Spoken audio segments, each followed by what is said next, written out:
5 آیتیں، اور اسے اہل سیر و سلوک، اہل ذکر، اہل دعا اپنے لیے ایک ہدیہ ثمینہ سمجھیں گے، ایک انتہائی قیمتی ہدیہ۔ احادیث میں، روایات میں ان آیات کی تلاوت کا ایک خاص وقت مقرر ہے، اور وہ یہ ہے کہ سحر میں جب انسان بیدار ہو نماز فجر سے قبل، اس وقت آسمان کی طرف نگاہ کر کے ان آیتوں کی تلاوت کرے، اور اس کے بعد آداب و سنن و واجبات طہارت وغیرہ ادا کرنے کے بعد جب اذان دے اور نماز نافلہ صبح پڑھ لے، نافلہ فجر، تو نماز صبح، فریضہ صبح سے پہلے اور نافلہ فجر کے بعد پھر سجدے میں ان آیتوں کو پڑھنے کی بہت تاکید کی گئی ہے۔ ان آیتوں کی تلاوت کی ایک تاثیر یہ ہے کہ انسان اگر مداومت کرے، یعنی لگاتار پڑھے، ناغہ نہ کرے، چھوڑے نہیں، مسلسل پڑھے، اس ذکر کے ساتھ حق وفا ادا کرے، تو پھر اسرار کائنات اور رازہائے قدرت اس پر اس طرح منکشف ہوتے ہیں، اس طرح آشکارا ہوتے ہیں کہ جو چیزیں ان آنکھوں سے نظر نہیں بھی آتی، وہ بھی اس کے پرسپشن میں اس طرح آتی ہیں جیسے آنکھوں سے دیکھی ہوئی حقیقت ہو۔ بسم اللہ الرحمن الرحیم۔ قرآن مجید ہی میں ایک آیت ہے جس میں کہا گیا ہے کہ وَلَا تَعْجَلْ بِالْقُرْآنِ مِنْ قَبْلِ أَنْ يُقْضَى إِلَيْكَ وَحْيُهُ۔ اب اس آیت کی تفسیر میں بعض حضرات تو یہ کہتے ہیں کہ نعوذ باللہ حضور علیہ الصلوۃ والسلام کو ایک اضطراب لاحق ہوتا تھا، اور جب جبرائیل کوئی آیت لے کر آتے تھے تو وہ فوراً اس آیت کو دہرانے لگتے تھے کہ کہیں میں بھول نہ جاؤں، تو اس لیے کہا گیا کہ اے نبی آپ ایسا نہ کریں، ولا تعجل بالقرآن، آپ پڑھنے میں جلدی نہ کریں، من قبل ان یقضى الیک وحیہ، قبل اس کے کہ وحی پوری آپ پر نازل ہو جائے۔ لیکن اس کی اصل تفسیر یہ نہیں ہے کہ حضور اضطراب کا شکار ہو جاتے تھے اور حضور کو یہ نعوذ باللہ اندیشہ ہوتا تھا کہ میں بھول جاؤں گا، اور جلد بازی کرتے تھے تلاوت میں۔ اس کی اصل تفسیر یہی ہے کہ جب آیت نازل ہوتی تھی تو حق سبحانہ و تعالیٰ فرماتا تھا کہ اس وقت تک آپ بیان نہ کیجیے گا جب تک اس کی تفسیر بھی میں نازل نہ کر دوں آپ کے اوپر۔ من قبل ان یقضى الیک وحیہ، اس آیت کی تفسیر میں یہ بیان موجود ہے، اور فرما رہے ہیں آپ، تو اس کے معنی ہے کہ آیتیں بھی حق سبحانہ و تعالیٰ کی طرف سے ہیں، اور تفسیر بھی حقیقی تنزیلی تفسیر حق سبحانہ و تعالیٰ کی طرف سے ہے۔ اور یہی سبب ہے کہ وہ جو روایتیں ہیں، دیکھیے ایک بات میں نے عرض کی کہ قرآن مجید میں کوئی تحریف نہیں ہوئی، اور یہ قرآن مجید حیات مصطفیٰ صلی اللہ علیہ وآلہ وسلم میں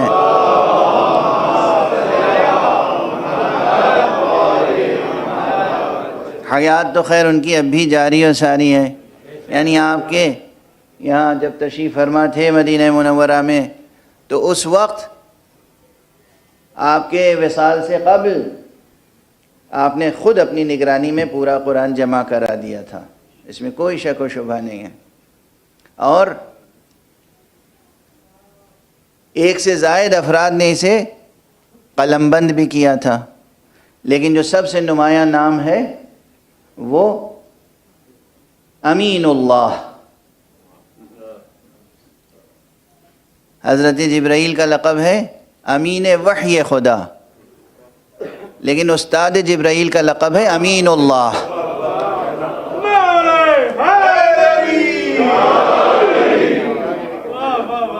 آپ سب زیارت تو پڑھتے ہیں نا، جب نجف اشرف حاضری دیتے ہیں، پروردگار آپ سب کو شرف عطا فرمائے کہ نجف اشرف بھی تشریف لے جائیں اور مدینہ منورہ بھی تشریف لے جائیں، شہر کی بھی زیارت کریں، در کی بھی زیارت کریں۔ تو جو زیارت حضرت امام زین العابدین علیہ السلام نے اپنے جد کی، اپنے دادا کی زیارت پڑھی ہے، وہ صحیح ترین سندوں کے ساتھ نقل ہوئی ہے، اور وہ ان فقروں سے شروع ہوتی ہے کہ السلام علیک یا امین اللہ فی ارضہ وحجتہ علی عبادہ، سلام ہو آپ پر کہ آپ زمین میں اللہ کی کے امین ہیں، امین اللہ۔ تو حضرت امیر المومنین علیہ السلام نے حضور کی نگرانی میں یہ پورا قرآن قلم بند فرما دیا تھا، اور اس میں کسی تحریف کی گنجائش نہیں ہے۔ لیکن اب پھر یہی سوال کیا جاتا ہے کہ پھر وہ روایتیں کیسی ہیں جو کہتی ہیں کہ حضور کے وصال کے بعد حضرت امیر المومنین علیہ الصلاۃ والسلام نے قسم کھائی کہ میں ردا دوش پر نہیں ڈالوں گا اور گھر سے نہیں نکلوں گا جب تک کہ قرآن کو جمع نہ کر لوں، اور پھر آپ نے قرآن کو جمع فرمایا اور لے کر ان حضرات کے پاس پہنچے جنہوں نے اس وقت کا سیاسی اقتدار اپنے ہاتھ میں لے لیا تھا، تو وہ قبول نہیں کیا گیا۔ اب یہ تاریخ کا حصہ ہے، یہ جو تاریخ کا حصہ ہے تو وہ کون سا قرآن تھا؟ وہ وہی قرآن تھا جس میں آیات کے ساتھ ساتھ وہ تنزیلی تفسیر جو رسول اللہ صلی اللہ علیہ وآلہ وسلم نے وہ تفسیر کل کی کل امیر المومنین علیہ السلام کو تعلیم فرمائی تھی، وہ تفسیر کے ساتھ، تنزیلی تفسیر کے ساتھ یہ تنزیل، یہ قرآن کا مجموعہ عام لوگوں کے لیے قابل قبول نہ ہو سکا۔ غور فرمائیں آپ، اگر اس وقت وہ نسخہ لے لیا جاتا، اب اس کی مثال دے دوں، بحث آ گئی ہے اور تو عرض کر دوں کہ جیسے بہت سے آج نسخے قرآن کے ہیں نا،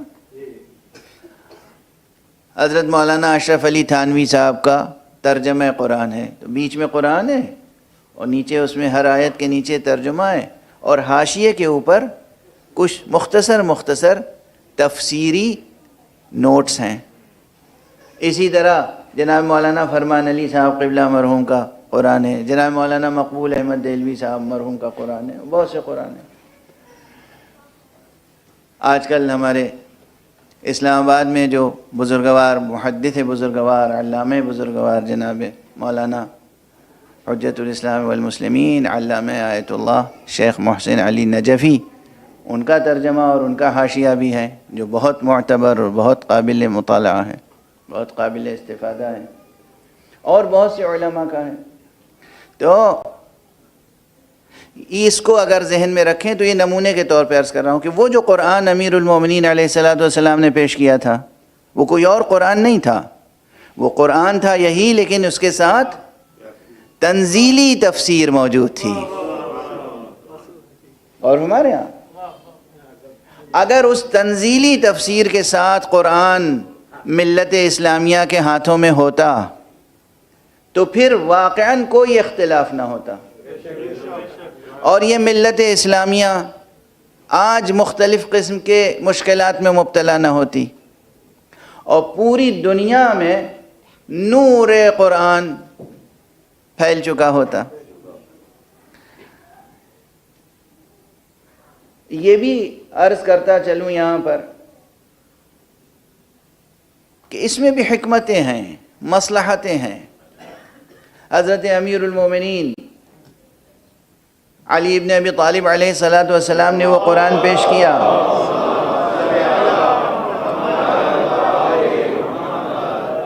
اور قبول نہیں کیا گیا، تو اس کے معنی یہی تو ہیں کہ وہ تفسیر جو تنزیلی تفسیر تھی، جو زبان مبارک مصطفیٰ صلی اللہ علیہ وآلہ وسلم سے بیان ہوئی تھی، جو امین اللہ حجت اللہ فی ارضہ امیر المومنین مولا الموحدین کے قلم مبارک سے لکھی ہوئی تھی، وہ قابل تحمل نہ تھی ان کے لیے، وہ ان کے لیے قابل تحمل نہ تھی۔ تو اب یہ ہوا کہ یہ جو آیتیں تھیں جو لوگوں کے لیے بغیر تفسیر کے رٹ لینا آسان تھا، یہ تو امت کے حوالے ہو گئیں، لیکن وہ تنزیلی تفسیر اب سینہ معصوم کی امانت ہو گئی، اور وقتاً فوقتاً جس معصوم کو جب کوئی اہل مل گیا تو تعلیم فرما دیا۔ اور فرما رہے ہیں آپ، یہ تھی جو تنزیل وہ، اور اسی بنا پہ ہم کہتے ہیں کہ وہ نسخہ قرآن کا موجود ہے، محفوظ ہے سینہ معصوم میں بھی اور خزینہ معصوم میں بھی۔ جب آخری معصوم ظہور فرمائے گا تو وہ نسخہ لے کر آئے گا، اور اس وقت تمام عالم بشریت کی ذہنی کیفیت یہ ہوگی کہ جتنے تجربے کر چکے ہیں وہ تمام تجربوں کے نتیجے دیکھ چکے ہوں گے، اور اس لیے اب کوئی راہ باقی نہیں ہوگی ان کے لیے سوائے اس کے کہ معصوم کو قبول کر لیں اور معصوم کے قول کو قبول کر لیں۔ یہ جملہ کبھی میں نے گزارش کیا تھا کہ دنیا مختلف تجربے کر رہی ہے، حکومتوں میں بھی ملوکیت کا تجربہ ہوا اور پھر دنیا ملوکیت سے بیزار ہو گئی، اشتراکیت کا تجربہ ہوا اور اشتراکیت کا انجام بھی سامنے آ گیا، جمہوریت کے تجربے ہو رہے ہیں اور جمہوریت سے بھی عوام بیزار کے بیزار ہیں۔ اور ہمارے ہاں جمہوریت کی کیا تعریف ہے، جمہوریت میں کیا مل رہا ہے لوگوں کو؟ وہ ہمارے بزرگ شاعر اردو کے علامہ جمیل مظہری فرما گئے ہیں، ان ایک رباعی ہے، رباعی کے صرف 2 مصرے میں نقل کر دوں کہ انہوں نے فرمایا کہ ایک تخت شہی کو ٹکڑے ٹکڑے کر کے، ایک تخت شہی کو ٹکڑے ٹکڑے کر کے ہر ٹکڑے سے کرسیاں بنائیں تم نے۔ پہلے یہ تھا کہ ایک مملکت میں ایک بادشاہ ہوتا تھا اور سب کو اسی کی ناز برداری کرنی ہوتی تھی۔ اب تو ہر کرسی پر بیٹھنے والا اپنے کو مستقل بادشاہ سمجھتا ہے، تو اب ایک وقت میں عوام الناس کو بیچاروں کو کتنے بادشاہوں کی ناز برداری کرنی پڑتی ہے۔ بہرحال، اور جمہوریت سے متعلق وہ تبصرہ بھی معمولی نہیں ہے جو علامہ اقبال نے فرمایا ہے۔ علامہ اقبال کا تبصرہ بھی بہت قیمتی ہے کہ جمہوریت ایک طرز حکومت ہے کہ جس میں بندوں کو گنا کرتے ہیں، تولا نہیں کرتے۔ تو دنیا جو ہے ملوکیت کا، شہنشاہیت کا تجربہ کر چکی، دنیا اشتراکیت کا، اشتمالیت کا تجربہ کر چکی، دنیا جو ہے وہ جمہوریت کا تجربہ کر رہی ہے، اور بھی جتنے قسم کے دستور العمل اور جتنے قسم کے نظام ممکن ہوں ذہن بشری سے، وہ سب تجربہ کر لے، آخر میں اس کے لیے کوئی راہ بچے گی نہیں۔ آخر میں یہ ذہن بشری اسی نتیجے پہ پہنچے گا کہ کرسی اقتدار پر جو شخص ہو اسے معصوم ہونا چاہیے، اور اس دہن معصوم سے جو حکم ملے اس پر سر تسلیم خم کرنا چاہیے۔ اسی نتیجے پہ پورا عالم بشریت پہنچے گا کہ اگر توحید حق صمدی کا حق ادا کرنا ہے تو ہمیں ولایت کے نظام کو قبول کرنا چاہیے۔ خود یہ آیت کریمہ جس مقام پر ہے سورہ آل عمران میں، ان فی خلق السماوات والارض واختلاف اللیل والنہار لآیات لأولی الالباب الذین یذکرون اللہ قیاما وقعودا وعلی جنوبہم ویتفکرون فی خلق السماوات والارض ربنا ما خلقت هذا باطلا۔ یہ جو سلسلہ آیات ہے، یہ سلسلہ آیات 5 آیتیں، اس سے متعلق بس ایک نقطہ ذکر کر دوں اور اسے اہل سیر و سلوک، اہل ذکر، اہل دعا اپنے لیے ایک ہدیہ ثمینہ سمجھیں گے، ایک انتہائی قیمتی ہدیہ۔ احادیث میں، روایات میں ان آیات کی تلاوت کا ایک خاص وقت مقرر ہے، اور وہ یہ ہے کہ سحر میں جب انسان بیدار ہو نماز فجر سے قبل، اس وقت آسمان کی طرف نگاہ کر کے ان آیتوں کی تلاوت کرے، اور اس کے بعد آداب و سنن و واجبات طہارت وغیرہ ادا کرنے کے بعد جب اذان دے اور نماز نافلہ صبح پڑھ لے، نافلہ فجر، تو نماز صبح، فریضہ صبح سے پہلے اور نافلہ فجر کے بعد پھر سجدے میں ان آیتوں کو پڑھنے کی بہت تاکید کی گئی ہے. اور جو حضرات اس تلاوت کے پابند ہیں، جو اہل سیر و سلوک، جو اہل ورد و دعا پابند ہیں، وہ یہ کلیدی مطلب بیان کرتے ہیں کہ ان آیتوں کی تلاوت کی ایک تاثیر یہ ہے کہ انسان اگر مداومت کرے، مداومت یعنی لگاتار پڑھے، ناغہ نہ کرے، چھوڑے نہیں، مسلسل پڑھے،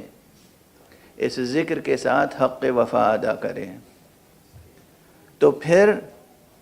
اسرار کائنات اور رازہائے قدرت اس پر اس طرح منکشف ہوتے ہیں، اس طرح آشکارا ہوتے ہیں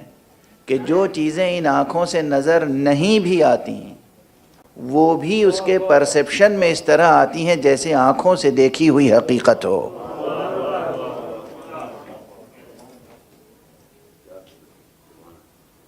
تو کم از کم یہ ایک نسخہ نورانی محفوظ رکھیے گا کہ حق سبحانہ و تعالی نے جو وعدہ فرمایا ہے دوسرے مقام پر، سنریہم آیاتنا فی الآفاق وفی انفسہم حتی یتبین لہم انہ الحق، ہم انہیں دکھائیں گے اپنی نشانیاں آفاق میں اور ان کے نفوس میں، یہاں تک کہ ان پر یہ واضح ہو جائے کہ وہ حق ہے.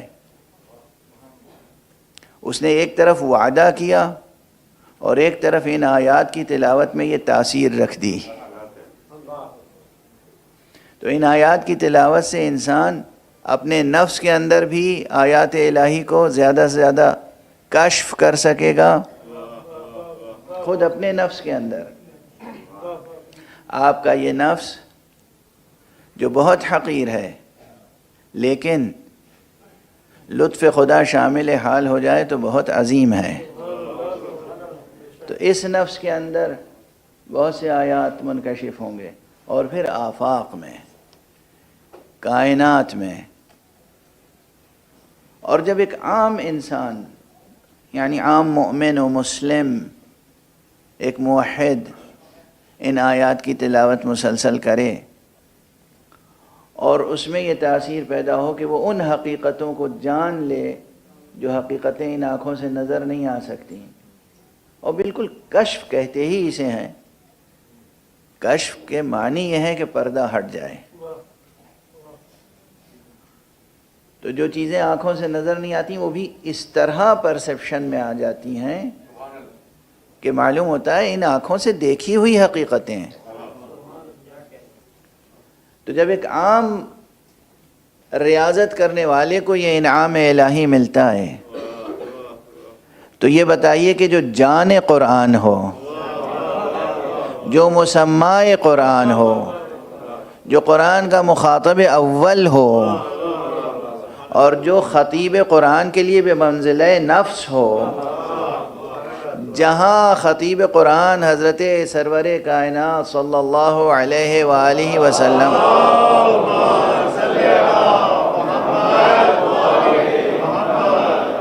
کی ذات گرامی سے منیت کا رشتہ رکھنے والے افراد ہوں، عینیت کا رشتہ رکھنے والے افراد ہوں، ان افراد کے اندر کس قدر گنجینہ علم ہوگا اور ان کا رشتہ حق سبحانہ و تعالی سے کتنا مضبوط و مستحکم ہوگا، اور کون سا راز قدرت ہے جو ان سے پوشیدہ رہ جائے. چاہے وہ خود سرور کائنات حضرت ختمی مرتبہ صلی اللہ علیہ وآلہ وسلم،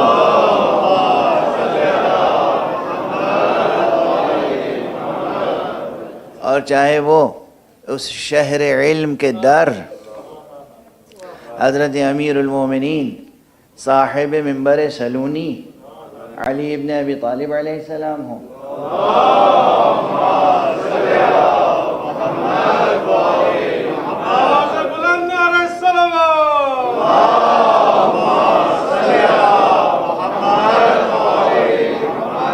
اور چاہے وہ حضرت زہرا سلام اللہ علیہا کی شخصیت ہو.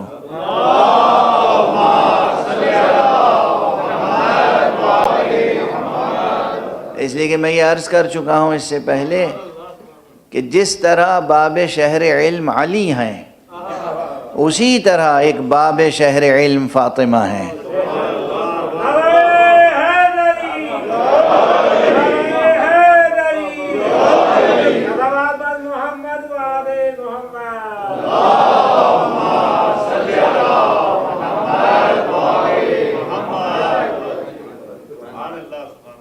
اور چاہے پھر حضرات حسنین علیہم السلام کی شخصیتیں ہوں، چاہے وہ سبط اکبر حضرت ابو محمد حسن مجتبی ہوں، اور چاہے وہ شہید اعظم سید الشہداء سبط من الاسباط حضرت امام ابو عبداللہ الحسین علیہ السلام کی ذات گرامی ہو.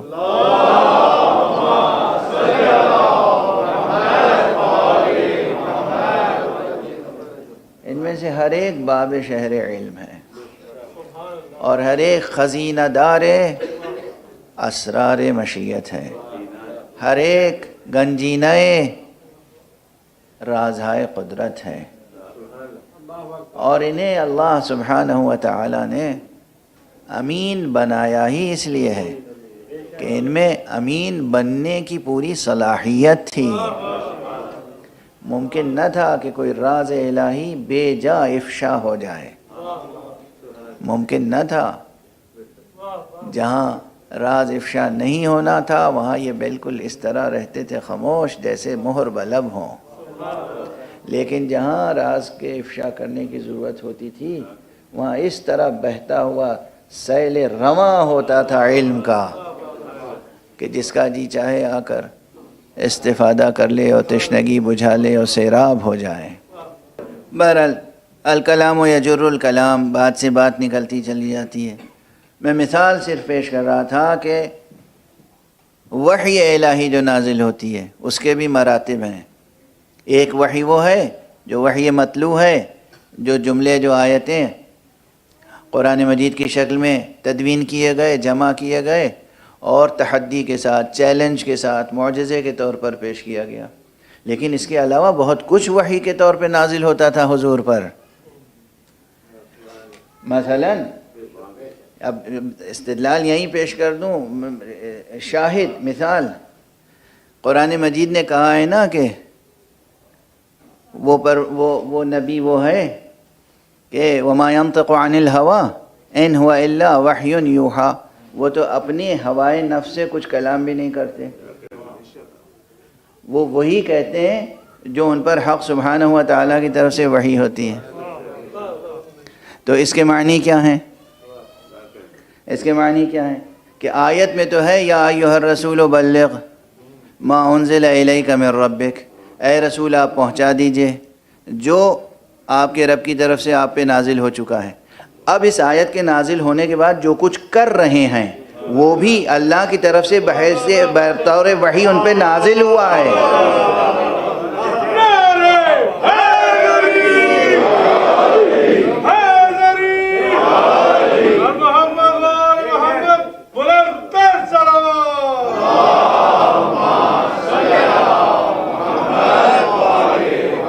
کہاں ٹھہرو، کب ٹھہرو، کتنی دیر تک ٹھہرو. دیکھو ہمیشہ تم ناقے پہ خطبہ دیتے ہو، آج ناقے پہ خطبہ نہ دینا، آج کجاووں کا ممبر بنواؤ. اور صرف یوں ہی نہیں کہہ دینا من کنت مولا فعلی مولا، علی کو بھی ممبر پر اپنے ساتھ کھڑا کرو تاکہ یہ معجزہ دنیا دیکھ لے کہ ایک وقت میں 2 سورج بھی نمودار ہوتے ہیں.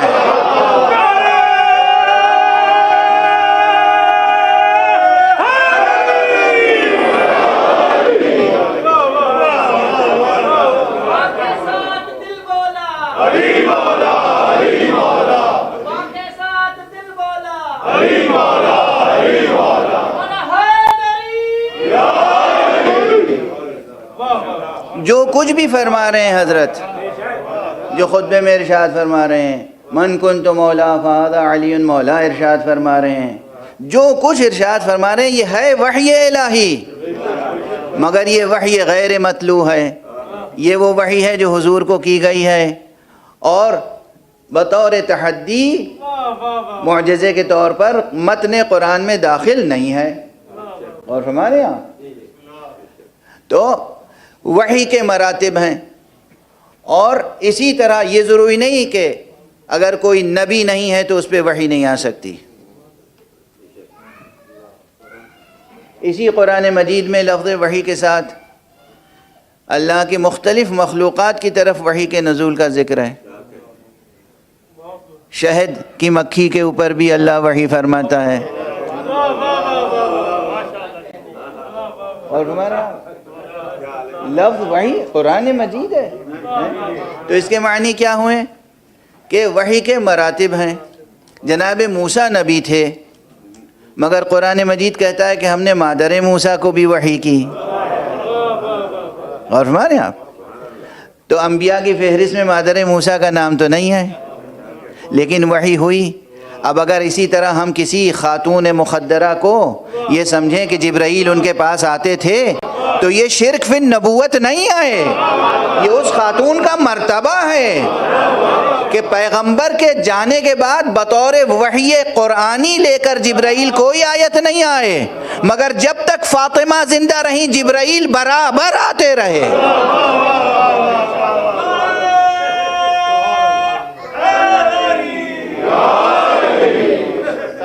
محمد و آل محمد۔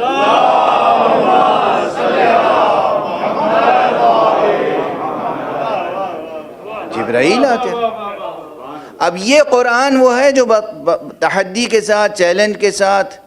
اور بطور معجزہ پیش کیا پیغمبر صلی اللہ علیہ وآلہ وسلم نے۔ اس کے علاوہ خود حضور پہ جو وحی نازل ہوئی اس قرآن کے علاوہ، اس کو جن لوگوں نے جمع کیا اس کا نام رکھا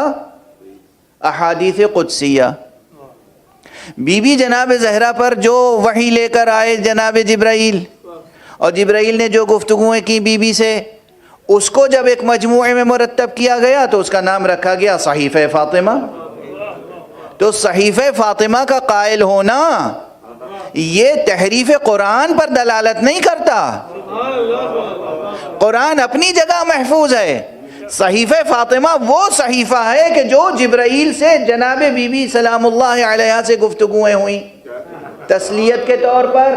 تعزیت کے طور پر، اور اس کے بعد قیامت تک آنے والے حوادث اور واقعات جو جبرائیل نے بی بی کو سنائے ہیں، قیامت تک آنے والے واقعات جو جبرائیل کو بی بی کو جبرائیل نے سنائے ہیں وہ سب صحیفہ فاطمہ میں درج ہوا۔ کتنے اسرار ہوں گے اس میں، کتنے رموز ہوں گے اس میں، اسرار و رموز ہیں یا نہیں؟ یہ اسرار و رموز جو صحیفہ فاطمہ میں ہیں، یہ اسرار و رموز جو احادیث قدسیہ میں ہیں، یہ اسرار و رموز جو قرآن مجید میں ہیں، وہ تمام اسرار و رموز کا وارث کون ہوا؟ اور پھر اگر حضرت زہرا کے پاس جبرائیل آتے ہیں تعزیت و تسلیت کے لیے،